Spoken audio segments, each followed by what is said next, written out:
Hey y'all, happy Saturday. I wanted to come and make this video really quickly. It's your girl Shantae. This is Earthly and Ethereal. I'm not going to be here long, but I wanted to make this video really quickly because I wanted to set some things clear here, y'all. I wanted to set the record straight on a few things. And one of those things is that I find that there is a lot of men that are not really well versed in, the sense of spirituality, and they fear things that are spiritual. So if they come around you and maybe they see that you have certain items, crystals, if you have like maybe herbs and, things that indicate that you are more of a natural, a more spiritual, a more holistic woman, sometimes this will make certain men, I'm not saying all, but certain men just feel like maybe you may have a practice that is not in alignment, with their free will. They may feel like you may do things or try to manipulate situations. And I wanted to set the record straight. Of course, I can't talk for everyone, but I want to say this is the reason why I think we have to look at people's lifestyle and not just things, right? We have to look at lifestyle. If you are dealing with a woman who has a spiritual path and she takes her spiritual lifestyle, meaning she's just not cosplaying as spiritual, right? She's actually it reflects in her life in other ways. So she does spiritual practices. She may ground and meditate and connect with nature. You may see it in the way how she feeds her body. She's not, like feasting on like junk or toxic, parasitic things, or she doesn't take in parasitic content. She's not watching, crazy reality shows. It shows in other areas of her life. And I think that's important because when you're looking at a woman who has taken a spiritual path, you're looking at someone who is serious about her destiny, her mission. And no woman or no person, honestly, who is serious about their destiny and their mission is going to be in a spirit of trying to manipulate someone else's free will. Okay? There is a lot of universal laws that people don't understand. And as a result of that, the assumptions that they make without the understanding of how universal law works, this universe that we live in, it can be a bit much. And I'm not saying that there aren't people out here who don't do all the things I mentioned, or do all the things I mentioned and don't still, and are still, out here still trying to manipulate people's free will. All I'm saying is that it's probably far and few in between because we understand universal law. The one thing that you cannot and should not ever try to infringe on is someone's free will. And more importantly, y'all, and I think this is also where there's a gap in the communication, most people, and I'm speaking of women here, but most people who are so dedicated to their mission are not in a state of mind of scarcity.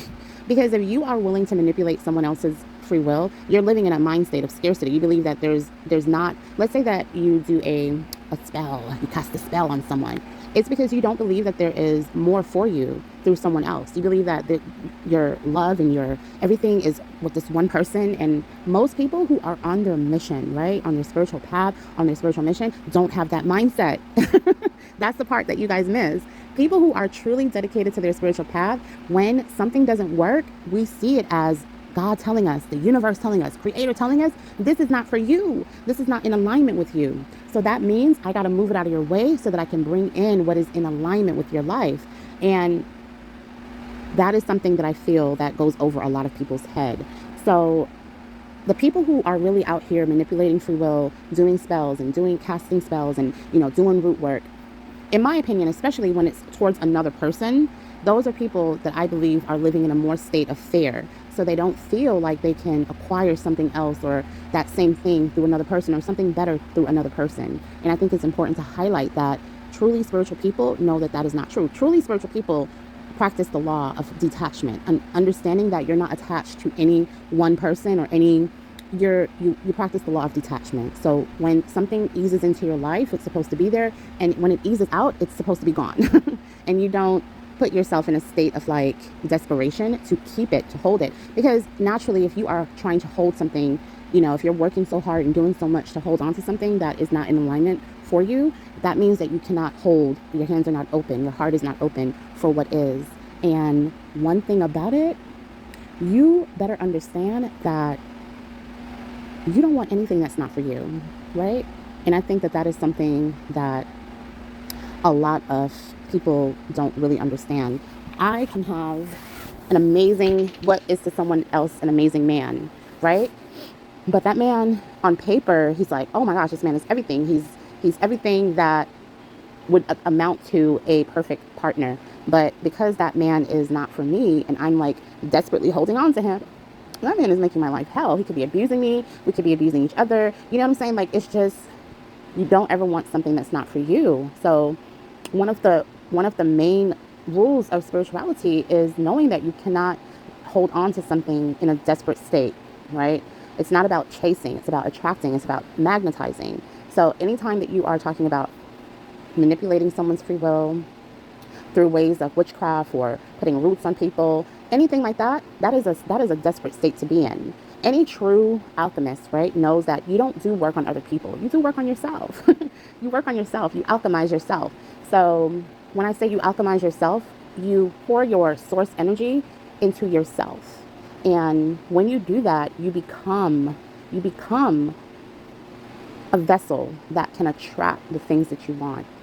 And it takes a level of spiritual maturity, spiritual intelligence to understand that.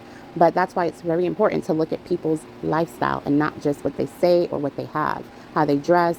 It's important to look at their lifestyle practices, because a person's action always speaks louder than their words. And don't put all spiritual people into one, lump sum.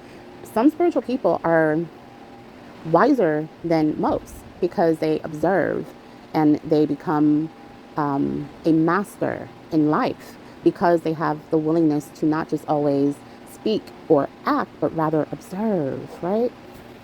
So I just wanted to mention that because I have had a few conversations in playful conversations, nothing serious, where, men who may not be walking that spiritual path, the minute that they see certain things about a woman, that she's more spiritual, less religious, and she has more of a free spirit where she practices her spiritual path, through the, through universal law rather than, the 10 Commandments and things like that. They tend to think that, oh yeah, this woman's gonna put a root on me. She's gonna give me that. And I just want to remind people to look at people's lifestyle. Even, it doesn't matter who you're dealing with. Even if you're not dealing with a spiritual person, if you're dealing with someone who is more religious, you better look at their lifestyle, because their lifestyle should reflect their conviction. And if their lifestyle does not reflect, if they are the kind of person who wakes up every Sunday morning, goes to church, but Monday through Saturday, Sunday through Saturday, child, they are hell on wheels. What does that tell you, right? They're cosplaying. It's not real for them. So your spiritual practice, no matter what it is, should reflect your lifestyle. And certain things, especially when it comes to being wise, you will know you should not participate in because of that spiritual alignment, right? So that's just a little food for thought, y'all. And just a reminder, a friendly reminder, to not judge a book by its cover.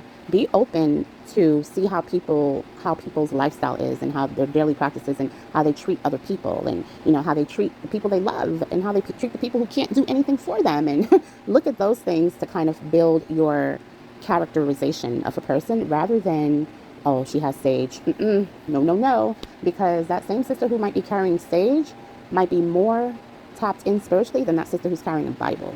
Don't ever, ever, ever forget that, okay? So just keep that in mind, y'all. All right, divine wellness as always. Bye, y'all.